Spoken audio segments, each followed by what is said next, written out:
안녕하세요. 오늘은 if 함수에 대해서 가지고 나왔습니다. if 함수는 엑셀의 가장 기본 함수이면서도 많은 엑셀 입문자들이 어려워하는 함수이더라고요. 특히 커말 1급 시험에서는 if의 개념이 중요하고 또 if가 어떤 형태로든지 꼭 출제가 되기 때문에 여러분들이 if를 잘 이해하셨으면 좋겠습니다. 자, 그러면 이제 if 함수에 대해서 한번 해보도록 할게요. if는 기본적으로 true와 false의 개념이 굉장히 중요합니다. 엑셀에서는 어떤 값이 혹은 조건이 주어졌을 때 그 값이 맞다라고 하면 true라는 개념을 사용을 합니다. true는 그 값이 맞아요, 참이에요 이런 개념인 거고, 만약에 조건을 주어졌는데 그 값이 틀렸어요. 그럼 우리는 false라는 말을 씁니다.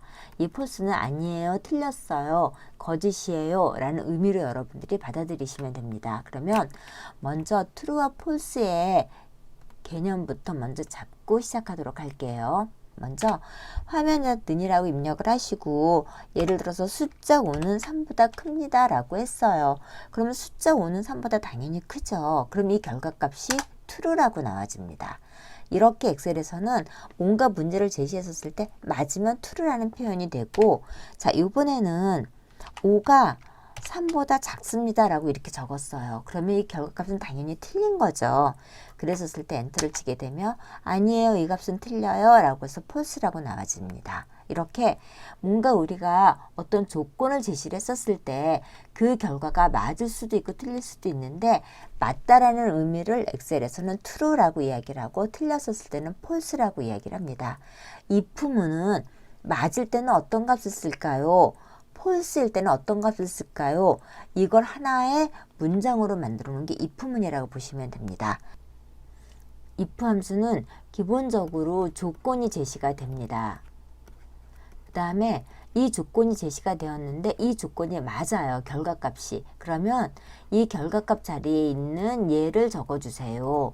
그 다음에 if 함수에서 내세운 조건이 틀렸어요. 그러면 만약에 이 조건의 결과가 틀리다라고 하면 이 자리에 있는 값을 적어주세요 라고 해서 if는 기본적으로 구문이 이렇게 생겼어요.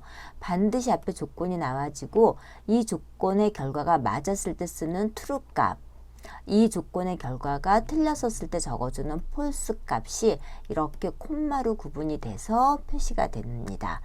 이 if문의 기본 구문은 어떠한 if에서도 변하지 않는다 라고 생각하시면 돼요. 물론 커말 1급에서는 마지막 false 값이 생략이 되기도 하고 약간 다른 형태의 구문도 있습니다.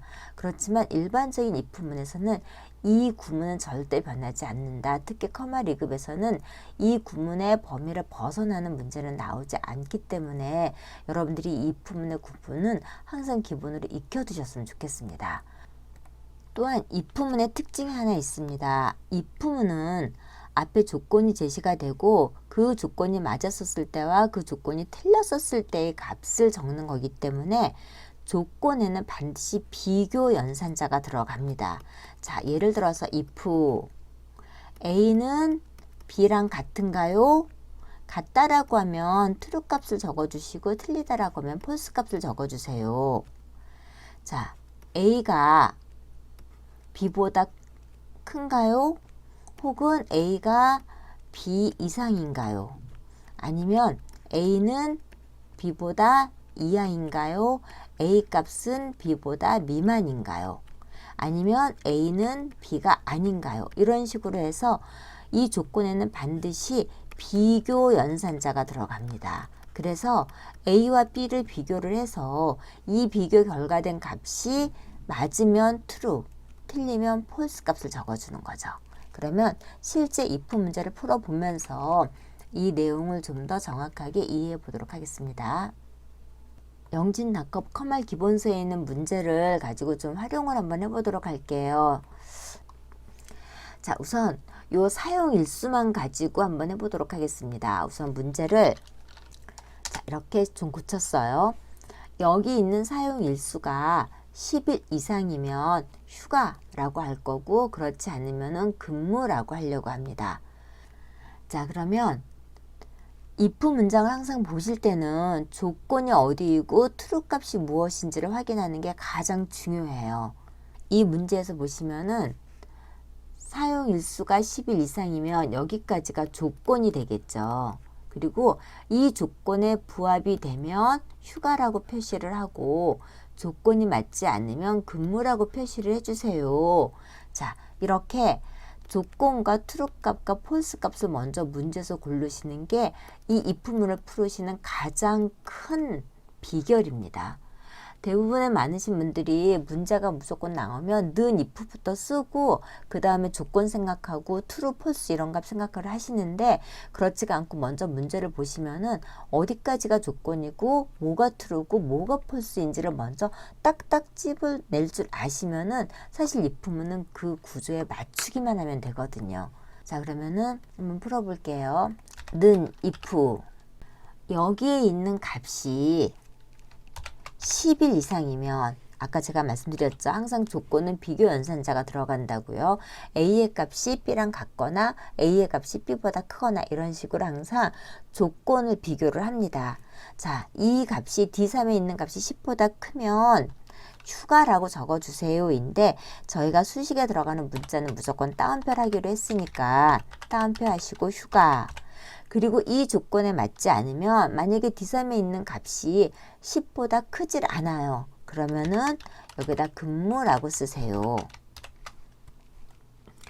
D3에는 10보다 큰 숫자가 올 수도 있고 10보다 작은 숫자가 올 수도 있습니다. 그런데 D3에 들어있는 숫자가 10보다 크거나 같으면 휴가라고 적어주고 그렇지 않으면 근무라고 적어주세요. 이 의미인 거죠.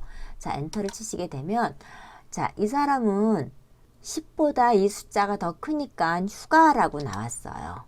그렇죠? 자, 나머지를 채우기들에서 보시면은 이 사람은 10이랑 같으니까 크거나 같으면 이라고 했으니까 휴가라고 나와 있고 이 사람은 10보다 크지 않죠.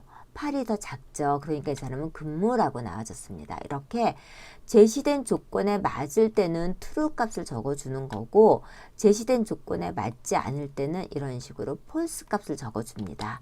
이 과정이 if의 가장 기본 과정입니다. 항상 앞뒤를 비교를 해서 이 값이 맞는지 틀리는지 보는 거거든요. 자, 이번에는 부서명으로 한번 해보도록 할게요. 부서가 영업부이면 교육이라고 표시하고 아니면 빈칸으로 표시하라고 문제를 냈습니다. 그러면 문제에서 보시면 부서가 영업부이면 자, 부서가 영업부이면 여기까지가 조건이죠. 교육이라고 표시하고 자, 이 부서가 영업부이면 true 값은 교육인 거예요. 아니면은 빈칸으로 표시하라고 했습니다. 자, false 값은 아무것도 쓰지 말란 이야기인 거죠. 그러면 같이 한번 해보도록 할게요. 는 if 아까는 숫자이기 때문에 얼마 이상이면 얼마 초과이면 이런 식으로 우리가 비교연산자를 적었는데 지금은 문자죠. 그러면 문자일 때는 얘가 는 영업부이며 이렇게 표시해 주게 됩니다. 문자니까 뭔가 크다 작다 이런 개념이 전혀 없잖아요. 단지 여기 있는 데이터가 얘하고 같으면 그쵸? 그래서 영업부이면 교육이라고 표시를 하고 그렇지 않은 경우에는 빈칸이라고 표시하세요 라고 되어져 있는데 빈칸이라고 해서 false 값을 안 적으시면 안 됩니다. 만약에 빈칸이라고 했는데 false 값을 빈칸이라고 해서 false 값을 안 적었다. 그리고 가로 닫고 엔터를 치게 되면은 true일 때는 교육이라고 표시가 되지만 빈칸일 때는 이렇게 표시가 돼요. 아니면 false라고 표시가 되거나 그래서 빈칸일 때는 반드시 빈칸 표시를 해주셔야 되는데 자, 빈칸일 때는 따옴표 열고 닫고 해주시면 됩니다. 그래서 빈칸은 그냥 따옴표만 열고 닫고 해주시면은 그냥 빈칸으로 표시가 됩니다.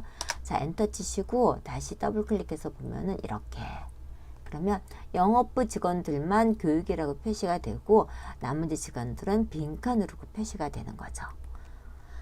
자, 이렇게 우리가 true나 false 값을 표시하는 방법이 문자로 표시하기도 하고 빈칸으로 표시되기도 합니다. 또한 조건을 표시하는 방법이 숫자가 나와서 비교 연산자 크다, 작다, 이상, 이하 뭐 이런 거 쓸 수도 있지만은 문자로 표시할 경우에는 등호를 써서 얘가 얘이면이라고 표시를 해줍니다. 이번에는 계산식을 사용하는 문제를 한번 풀어보도록 할게요. 총 휴가 일수에서 사용 일수를 뺀 일수가 8일 이상이면 휴가, 아니면 빈칸으로 한번 문제를 만들어 봤습니다. 총 휴가 일수가 어디 나와 있냐면 여기에 총 휴가 일수가 있어요. 우리가 우선 조건을 먼저 정확하게 이해를 하시는 게 중요하다고 말씀드렸어요. 그래서 자, 총 휴가 일수에서 사용 일수를 뺀 일수가 즉 16일에서 D3에 있는 값을 15일을 뺀 일수가 8일 이상이면 휴가 일수에서 사용 일수를 뺀 일수가 8일보다 크거나 같으면 여기까지가 조건이 되는 거죠. 그리고 이 결과값이 맞으면 만약에 이 결과값이 8일보다 크면 휴가라고 적어주는 거고 그렇지 않으면은 폴스 값 자리에는 빈칸이라고 표시를 하는 거죠. 자, 우리가 앞에서 if문은 간단하게 15가 10보다 큰지 작은지 확인을 하고 크면 true 값 아니면 false 값 이렇게 계산을 했다라고 하면 지금은 이 자리에 계산식이 들어온 거예요. 계산식의 결과가 제시된 숫자보다 크거나 같으면 true, 그렇지 않으면 false로 적어주세요. 이렇게 해서 if문은 조금씩 복잡해지는 게 여러분들이 단순 조건이라고 하면 별로 어려워하지 않는데 뭔가 이렇게 계산식이 들어가는 if문은 굉장히 어려워들 하시더라고요. 휴가 일수에서 사용 일수를 뺀 if문입니다. 는 if.